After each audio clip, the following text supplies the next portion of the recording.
Om Swastiastu, perkenalkan, saya Frestika Dunanda Situmeang dengan NIM 19130111034. Saya dari kelas 4A Pendidikan Matematika. Dalam video kali ini, saya akan membahas tentang topik 1.17, nilai pokok dari utang berbunga, dan topik 1.18, persamaan nilai. Langsung saja kita ke pembahasan yang pertama. Yang pertama ada nilai pokok dari utang berbunga. Yang harus kita perhatikan di sini adalah mengetahui batas waktu peminjaman utang menggunakan suku bunga yang ditetapkan selama jangka waktu peminjaman. Dan yang kedua adalah hitung nilai pokok dari batas waktu peminjaman atau nilai jatuh tempo sebagai waktu antara hari di mana terjadi diskon dan batas waktu peminjaman menggunakan harga yang telah ditentukan sebagai diskon. Karena dua tarif dan dua waktu mungkin terlibat, maka diagram waktu dapat membantu mencegah kesalahan. Baik, agar lebih memahami, kita langsung saja ke contoh soal. Ambil dari contoh 1.15.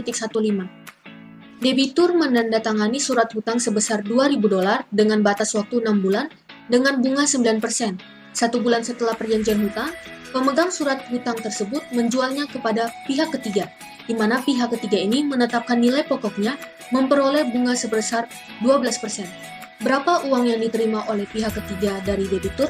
Dalam hal menjawab soal seperti ini, kita harus mengingat kembali perihal S dan P-nya. Seperti yang sudah dijelaskan di topik-topik sebelumnya atau di video-video sebelumnya.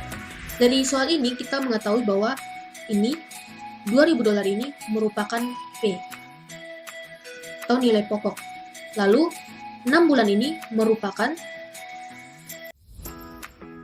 T-nya, di mana 6/12.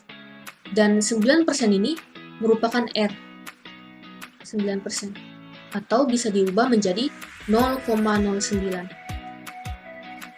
Lalu berapa uang yang diterima oleh pihak ketiga dari debitur? Kita langsung saja ke pembahasan.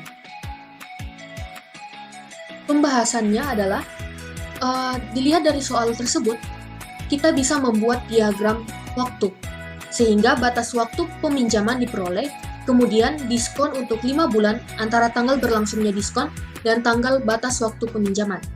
Nah, sebelum itu saya ingin menjelaskan bahwa kesalahan yang biasanya terjadi dalam permasalahan semacam ini adalah penggunaan waktu di antara pinjaman asli dan tanggal diskon untuk menemukan nilai pokoknya. Waktu mungkin saja 1 bulan atau lebih pada contoh ini.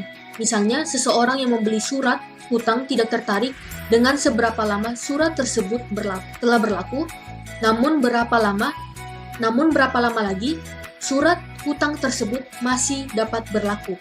Nah, pada contoh ini, pembeli surat hutang tersebut meminjam sebesar $2.000 kepada pemilik surat hutang.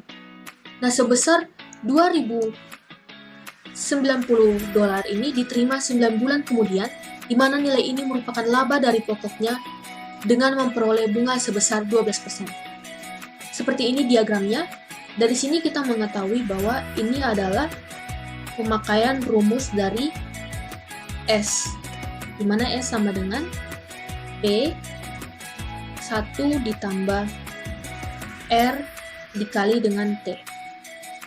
Nah, di sini seperti yang tadi sudah disampaikan di awal bahwa P itu adalah $2.000. Lalu dikali dengan 1 ditambah dengan R-nya sama dengan 9%. Lalu setengah. Setengah ini dapat dari mana? Setengah ini dapat dari 6/12. Bulan yang dituju dengan banyaknya bulan dalam setahun. Atau kita bisa menulisnya setengah. Lalu kita operasikan dan mendapatkan hasil seperti ini. $2.090. Nah, lalu kita membuat ke nilai jatuh tempo yang sudah didiskonkan selama 5 bulan pada 12%. Dalam mencari hal ini, kita bisa memakai rumus P, di mana P sama dengan S per 1 tambah RT. Di sini kita sudah mendapatkan S.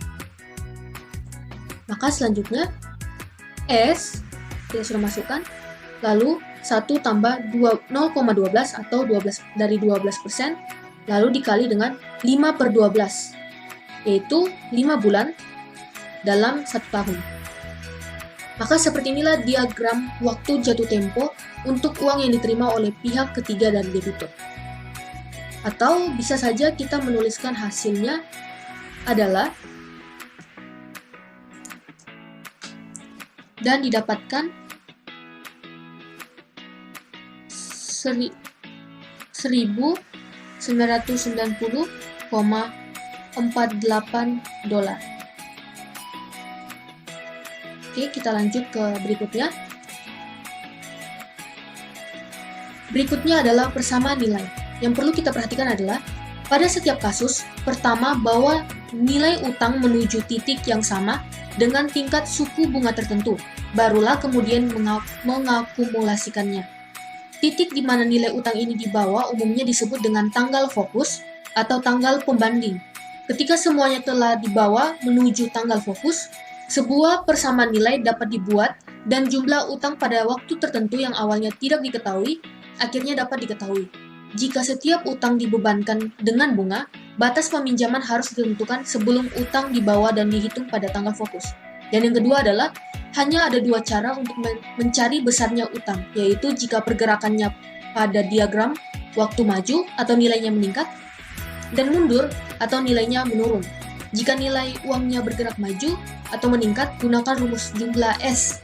Dan jika sebaliknya, yaitu mundur, gunakan rumus nilai pokok P. Kita masuk ke contoh soalnya. Contoh ini saya ambil dari contoh 1.18. Seseorang berutang 1.000 dolar yang harus dilunasi dalam 1 tahun dengan tingkat suku bunga sebesar 14%. Dua pembayaran yang berjumlah sama diangsur selama masing-masing 3 dan 9 bulan. Pembayaran tersebut akan digunakan untuk melunasi kewajiban ini. Berapa besar pembayaran jika orang tersebut bersama krediturnya setuju untuk menggunakan tingkat bunga sebesar 14% dan tanggal fokusnya adalah 1 tahun dari sekarang?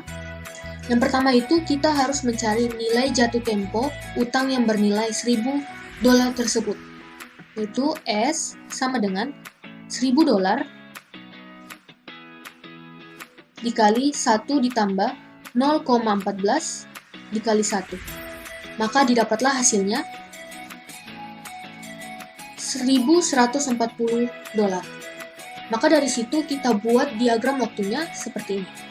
Dari diagram tersebut kita dapat operasi X dikali 1 ditambah 0,14 dikali 3/4 ditambah X dikali 1 dikali 0 ditambah, ditambah 0,14 dikali 1/4 sama dengan